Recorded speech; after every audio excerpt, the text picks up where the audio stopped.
É um prazer ter você aqui conosco para escutar um pouco mais da palavra de Deus. E como você pode ver aí na imagem, hoje aqui nós vamos pensar sobre a semente celestial. Nós vamos meditar num texto que está lá em Mateus capítulo 13, dos versículos 31 ao 32. Então, se você trouxe a sua Bíblia, você pode abrir ela, mas se você não trouxe, a gente está projetando aí para que você possa acompanhar a exposição aqui da palavra do Senhor. Então eu quero ler rapidamente aqui com você o texto da palavra, depois fazer algumas colocações para que você se contextue aqui no que é que está sendo dito, e então depois a gente pensar mais profundamente realmente no que é que o texto está trazendo aqui para o meu e para o seu coração. Então volte aí os seus olhos para o texto, queria ler com você.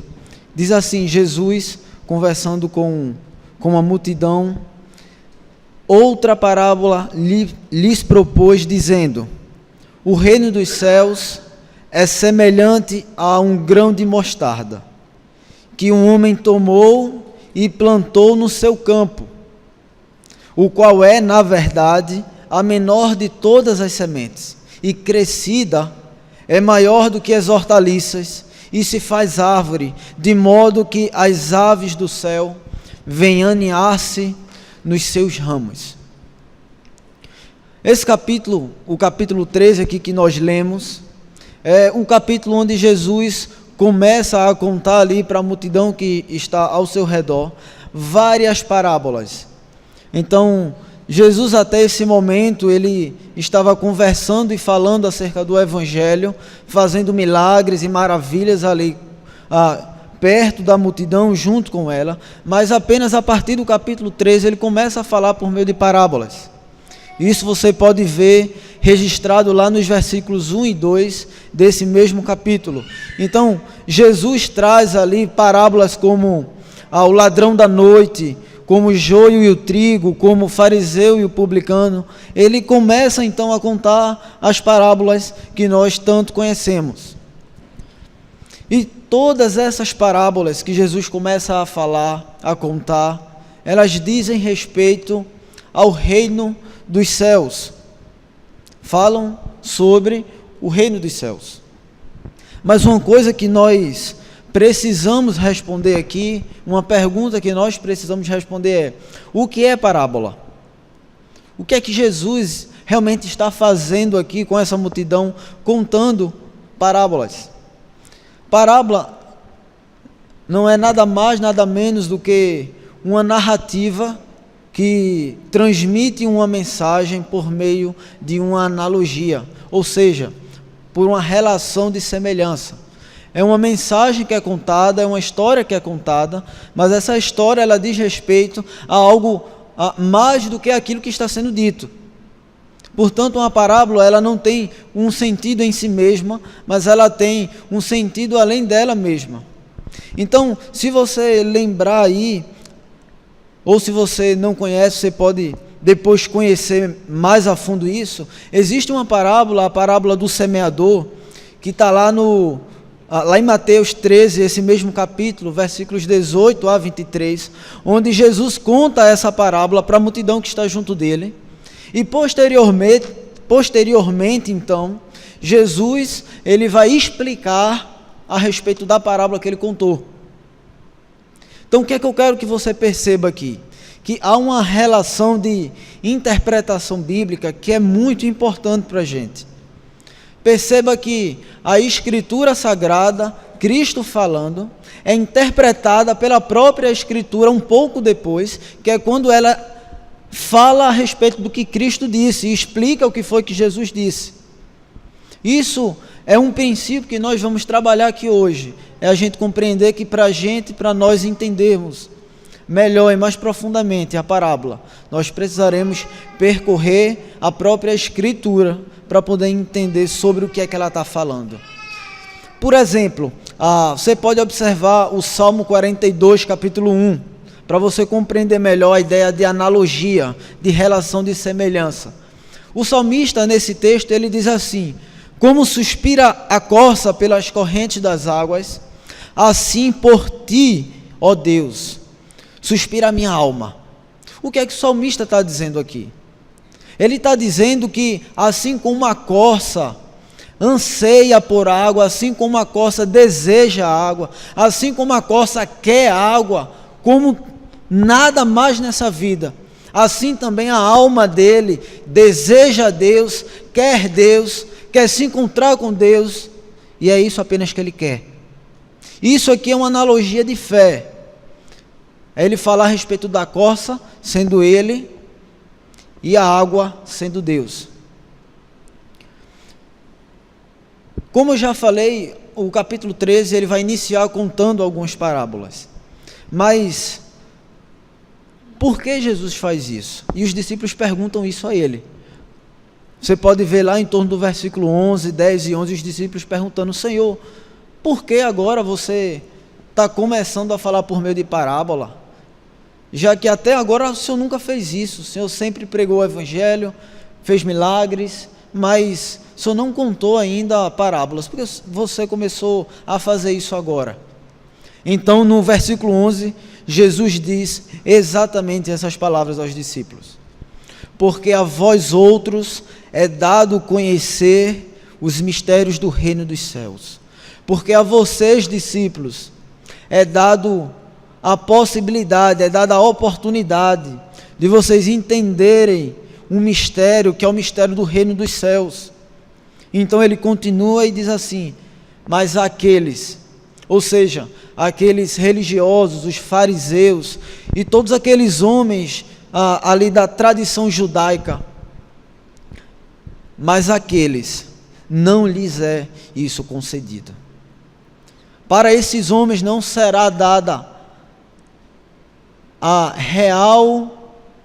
o real entendimento do que é que a parábola está sendo dita. Então, meu desejo com você hoje aqui é que nós conseguimos realmente chegar num ponto da Escritura, onde nós conseguimos entender esse mistério do reino dos céus, que o próprio Jesus vai contar aqui para a gente. Então eu queria convidar você a fechar os seus olhos agora, queria orar com você mais uma vez, para que a gente pense um pouco a respeito dessa semente que Jesus vai contar aqui, dessa história que Jesus vai contar aqui. Senhor Deus, louvado seja o Teu nome pela Tua palavra, louvado seja o Teu nome, ó Deus, porque o Senhor nos conduziu até aqui hoje para ouvir a Tua palavra, para ouvir a Tua Escritura, para ouvir a Tua voz.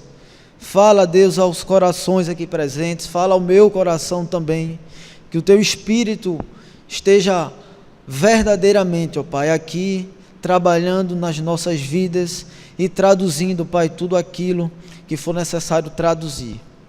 Nos abençoa e nos dá uma compreensão profunda e revela a nós aqui o reino dos céus, o mistério do reino dos céus.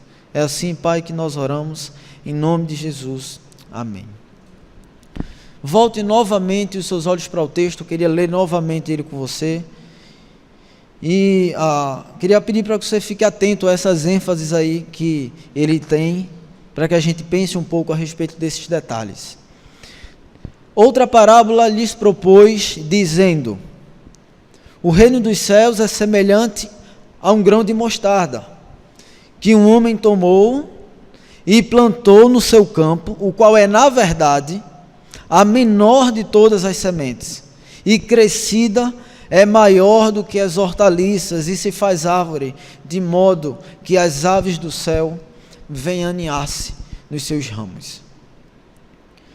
Se nós fôssemos pensar biblicamente o que seria uma parábola, nós poderíamos dizer que parábola é uma história terrena com um sentido eterno.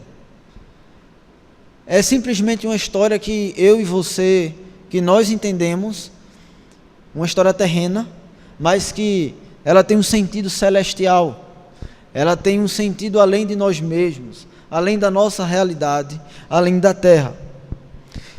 Então nós podemos encontrar vários momentos ali no Novo Testamento, onde Jesus fala acerca do reino dos céus. Como por exemplo, se você olhar também lá em Mateus capítulo 3, versículo 2, Jesus, junto com toda a multidão, ele vai dizer: arrependam-se, porque está próximo o reino dos céus. Em outros momentos, Jesus vai dizer acerca desse mesmo reino dos céus, de que o reino dos céus é a herança de todo aquele que crê em Jesus, de todo aquele que está em Jesus. Então perceba que a ideia do reino dos céus, ela é uma ideia que está além da nossa própria vida. O fato é que existe uma realidade além de nós mesmos, além da nossa vida, além das minhas questões, além das suas questões, dos seus problemas, das suas coisas. Existe uma realidade superior a isso tudo, quer você queira, quer não. Essa realidade é uma realidade posta na nossa vida, porque isso é a criação de Deus. Não é apenas sobre questões materiais, mas sobre questões celestiais. Existe uma realidade e ela está posta a nós. Quando Jesus diz, lá em Mateus capítulo 3, versículo 2, arrependam-se, porque está próximo o reino dos céus, a palavrinha próximo ali, que o próprio Cristo usa, no grego, ela quer dizer que está próximo de lugar ou posição. Jesus não está falando para a multidão de que iria vir alguém, o reino iria chegar no sentido do futuro, mas ele está dizendo ali para aquele povo de que eu estou aqui, eu estou próximo de vocês, portanto eu sou o reino dos céus. Então ele chama, arrependam-se, porque está próximo o reino dos céus, porque eu estou aqui. Então ele convoca aqueles que ouvem ele a se arrependerem dos seus pecados e a crerem no seu nome e na sua salvação, porque Jesus é o próprio reino dos céus, porque Jesus é a semente prometida e a sua mensagem é a mensagem eterna. É uma mensagem que está além das nossas capacidades naturais, mas ela está assim ao nosso alcance com a operação do Espírito Santo no nosso coração. Então perceba o que o texto bíblico, que Jesus está falando. O grão de mostarda é pequenino, ele é pequeno, ele tem um começo que é modesto, talvez você não enxergue, não veja, mas esse grão, essa semente de mostarda, ela existe. Um pouco depois dele colocar essas questões acerca da semente, o que é que o texto bíblico diz? Volte seus olhos aí para o texto e veja que ele diz que um homem tomou e plantou essa semente, aonde? No seu campo. Então, entenda aqui a analogia que Jesus está construindo. Ele começa falando sobre o reino dos céus, que é como um grão de mostarda. O evangelho é esse grão de mostarda. E então depois Jesus fala acerca de um homem que pega esse grão e planta no seu campo. Então nós precisamos entender que esse homem é o próprio Deus e o campo é a terra. Eu queria levar você aqui em Gênesis capítulo 2, versículos 16 a 17, para que você entenda e compreenda que esse grão e essa semente foi colocada, mesmo que você não enxergue ou nunca tenha visto, mas ela foi plantada, e com muita esperança. Diz assim, Gênesis 2, 16 a 17, e o Senhor Deus lhe deu esta ordem, e aqui Deus está falando com o homem: de toda árvore do jardim comerás livremente. Você pode comer de qualquer árvore aqui, mas da árvore do conhecimento do bem e do mal não comerás, porque no dia em que dela comeres, certamente morrerás. Perceba o que é que o próprio Deus está fazendo aqui com a sua criação. Ele está fazendo uma aliança com Adão e Eva, dizendo que o homem poderia comer de qualquer árvore do jardim, menos da árvore do conhecimento do bem e do mal, porque no dia que o homem comer da árvore do conhecimento do bem e do mal, ele certamente morrerá. Morrerá tanto fisicamente quanto espiritualmente, ele estará totalmente falido. Portanto, Adão e Eva, nesse momento, eles quebram a aliança que Deus tinha feito com eles de não comer da árvore do conhecimento do bem e do mal. Meu querido, perceba que nesse ponto da história, se Deus quisesse, se Deus desejasse, Ele poderia literalmente pegar Adão e Eva e condená-los à morte, porque eles quebraram a aliança que Deus tinha feito com eles. Ele poderia muito bem pegar Adão e Eva e toda a sua posteridade e condená-los, porque eles quebraram a aliança que o Senhor tinha posto para eles e que eles concordaram que eles iriam cumprir. Mas não é isso que acontece. Então eu queria que você olhasse agora para Gênesis, capítulo 3, versículo 15, e observe como a semente é plantada aqui. Diz assim o texto: porém inimizade entre ti e a mulher, entre a tua descendência e o seu descendente. Este te ferirá a cabeça, e tu lhe ferirás o calcanhar. O que é que está acontecendo aqui? Depois que o homem peca, depois que eles caem diante do Senhor, a promessa de Deus é que Ele vai colocar, que Ele pôs uma inimizade entre a descendência da mulher e entre a descendência da serpente, e chegará um dia, definitivamente, que a descendência da mulher pisará na cabeça da serpente. A semente é uma promessa. A semente está falando acerca dessa salvação, da graça e da misericórdia que Deus literalmente derrama no homem, porque ele não precisava fazer isso. Ele quis fazer isso. Então ele promete: eu colocarei inimizade entre você e sua descendência, mulher, e colocarei inimizade entre você e sua descendência, serpente. Uma semente foi plantada. Na teologia reformada nós chamamos isso de proto-evangelho. É a semente, é o início. Talvez nós não tenhamos visto completamente e profundamente, mas a semente, o grão de mostarda foi posto. A promessa de um redentor, apesar da queda, foi posto. Então essa realidade se faz nova. Então Deus continua a se revelar.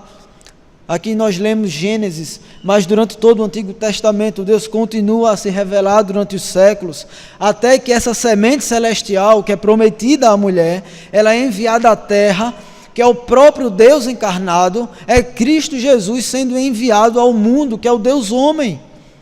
Então a semente que era pequena, lá no começo, uma promessa que seria enviada, essa semente então ela começa a ganhar corpo, ela começa a ganhar vida, ela começa a ganhar caule, a ganhar ramos, folhas, ela começa a crescer, ela começa a virar uma árvore.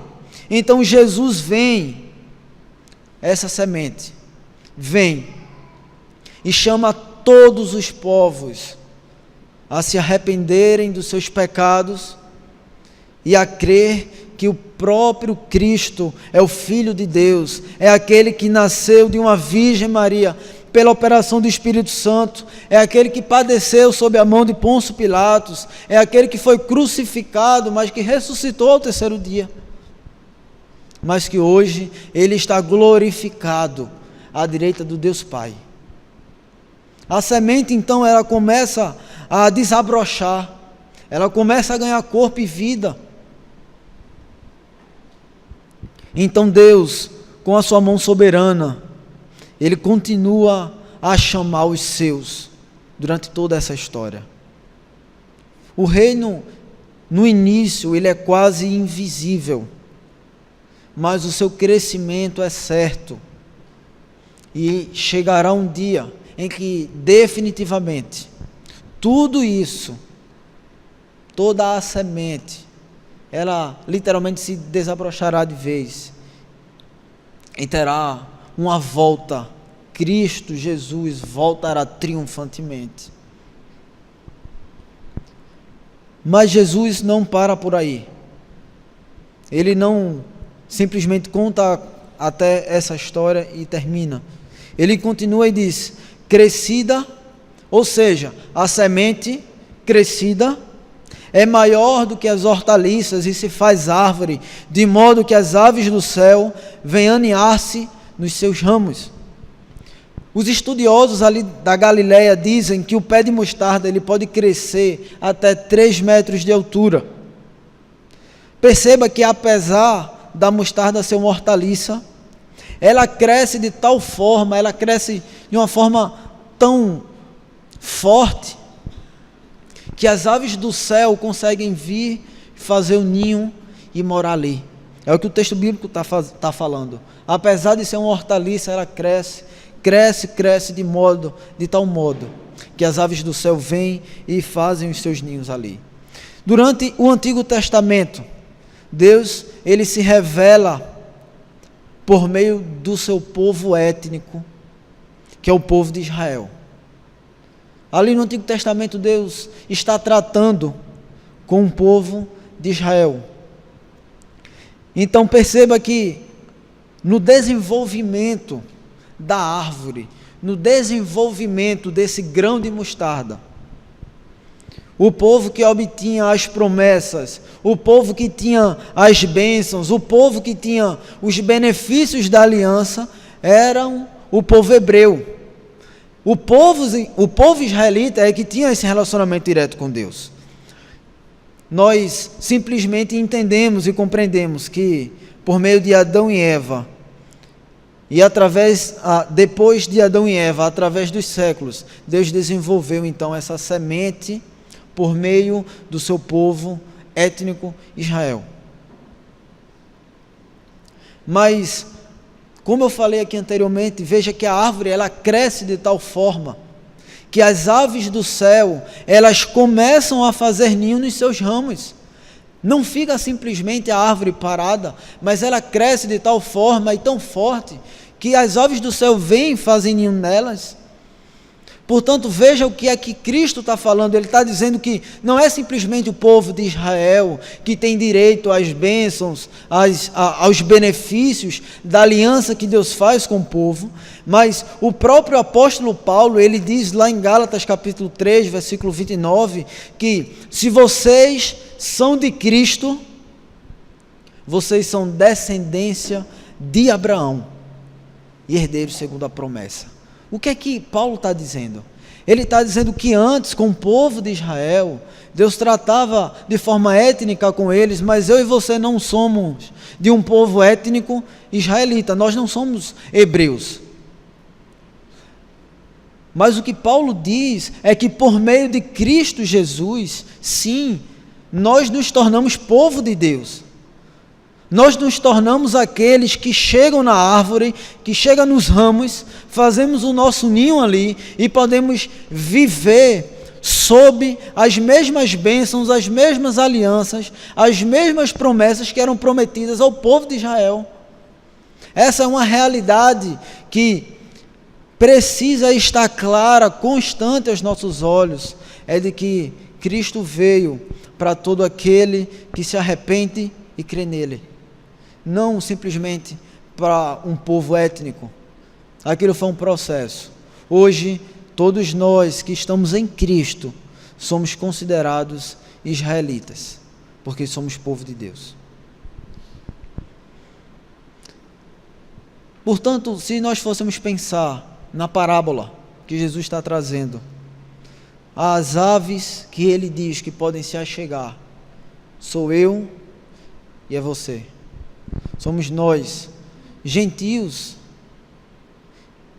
que não éramos povo da aliança, mas em Cristo nós nos tornamos povo da aliança. Que não éramos herdeiros das promessas, mas que em Cristo nos tornamos herdeiros das promessas. Não usufruíamos dos benefícios da salvação em Cristo, mas do benefício da salvação nas promessas, mas em Cristo nós obtivemos todos os benefícios.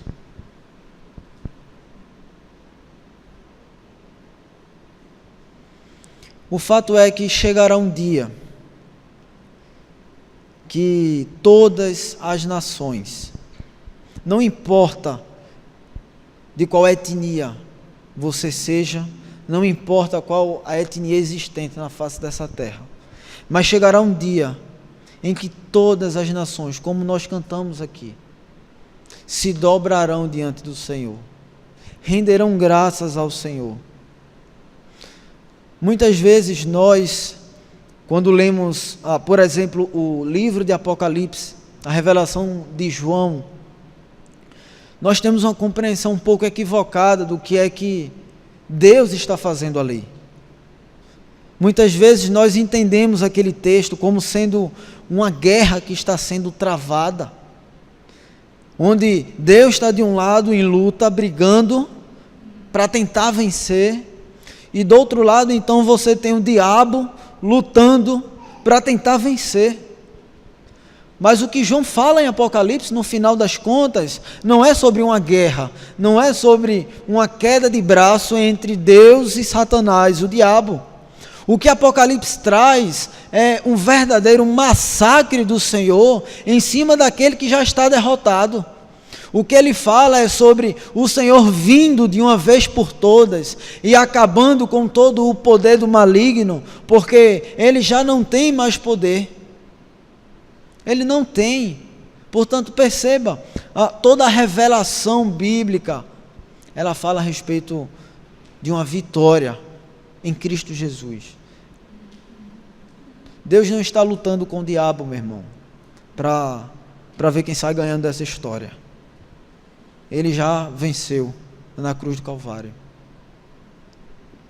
Portanto, isso precisa ser uma realidade, porque nós somos mais que vencedores em Cristo Jesus.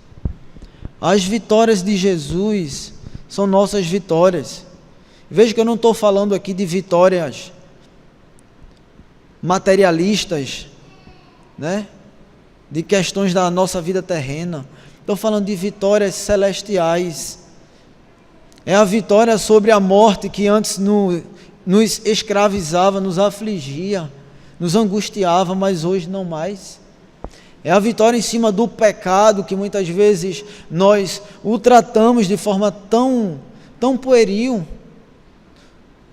O fato é que em Cristo isso precisa literalmente ser colocado na cruz. O nosso pecado precisa ser colocado na cruz. E se você acha que você não tem como se libertar do pecado, o que você está dizendo no final das contas é que a cruz e o Espírito não têm poder para operar essa transformação.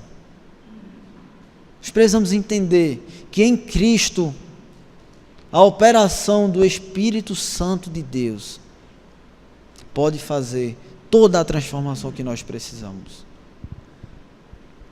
Isso é um fruto, podemos chamar assim, é uma bênção que nós adquirimos quando nós fazemos um ninho no ramo, quando nós literalmente moramos embaixo da aliança que o Senhor Deus fez, uma aliança de vida agora. Certa vez um homem chamado César Borgia disse em seu leito de morte. Então observe, ele estava literalmente deitado no seu leito de morte, prestes a morrer.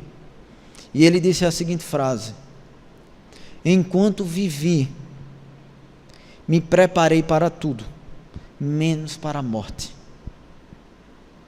Agora que devo morrer, eu estou desesperado. Muitas vezes o nosso coração, a nossa vida, ela está sendo vivida, pautada exatamente nessa realidade. Talvez a pergunta que você precise pensar hoje seja as seguintes: de que serve a sua vida inteira, a não ser para torná-lo apto para o dia da sua morte? Qual o seu grande objetivo neste mundo, a não ser preparar-se para estar pronto para o mundo celestial? Paulo diz: morte, cadê o seu aguilhão? Morte, cadê o seu poder? Morte, cadê tudo aquilo que você fazia em mim? Cadê as aflições? Cadê o meu coração pesado porque você está chegando? Não existe mais, porque a morte se tornou apenas uma passagem. O próprio apóstolo fala que morrer é lucro. O que ele está dizendo para o meu e para o seu coração é que a semente é verdadeiramente poderosa e capaz de nos transformar de tal forma que quando nós estivermos no nosso leito de morte, nós vamos falar exatamente isso. Viver é Cristo e o morrer é lucro. Porque nós vamos nos encontrar com o Senhor, com o Salvador. Nós vamos ver aquele que, como o salmista disse lá no Salmo 42, nós ansiamos, nós desejamos, nós queremos. Isso é a morte, é a passagem para vê-lo. E nós temos plena certeza e confiança. Não temos o que temer, porque se nós cremos em Jesus, Ele é quem nos prepara. Se nós cremos em Jesus, o próprio Jesus é quem nos purifica e que nos oferece ao Senhor sem mácula, sem nenhuma mancha diante de Deus. Porque Jesus cumpre toda a lei que nós deveríamos cumprir e não conseguimos. Jesus nos compra no mercado de escravos do pecado, pelo seu sangue. Jesus recebe sobre a sua cabeça, e tem um texto bíblico um pouco antes dele ir para a cruz, que ele diz assim: Senhor meu, na verdade quando ele está na cruz, né, ele diz: Senhor meu, por que me desamparaste? E os teólogos dizem que esse momento é literalmente um momento onde o Deus Pai olha para Jesus e vira as costas para ele. Porque o próprio apóstolo Paulo diz também que maldito aquele que for pendurado no madeiro.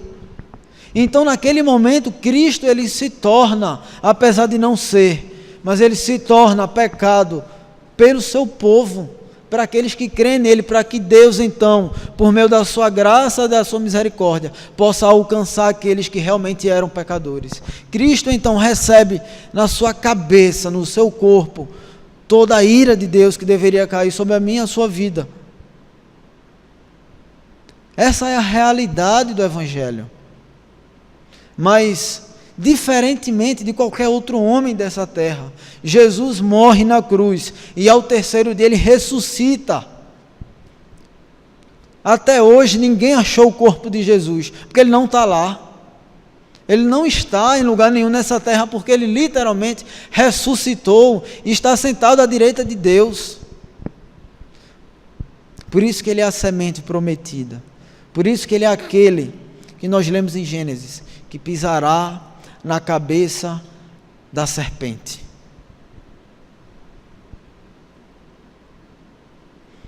Para finalizar, eu queria simplesmente terminar com você o entendimento dessa parábola que o próprio Jesus está trazendo ali. Queria que você acompanhasse mais uma vez comigo cada palavra dessa que ele está dizendo. Outra parábola lhes propôs, dizendo: o reino dos céus é semelhante a um grão de mostarda, que um homem tomou e plantou no seu campo, o qual é, na verdade, a menor de todas as sementes, e crescida é maior do que as hortaliças, e se faz árvore, de modo que as aves do céu vêm aninhar-se nos seus ramos. Mais uma vez, o reino dos céus, como nós vimos no começo, ele diz respeito, a semente de mostarda, na verdade, diz respeito ao próprio Jesus. Jesus é a semente de mostarda. E logo após, nós vimos um homem que pega essa semente e planta no seu campo. A mensagem celestial, então, é a seguinte: Deus pega Cristo Jesus, que é Deus também, e planta na terra que é o seu campo. Então nós temos a conclusão dessa história. A árvore crescida da semente possui ramos de tal forma que as aves do céu aninham-se, vêm aninhar-se nos seus ramos. Os ramos é o reino dos céus crescidos a partir do grão de mostarda, que é o povo de Israel.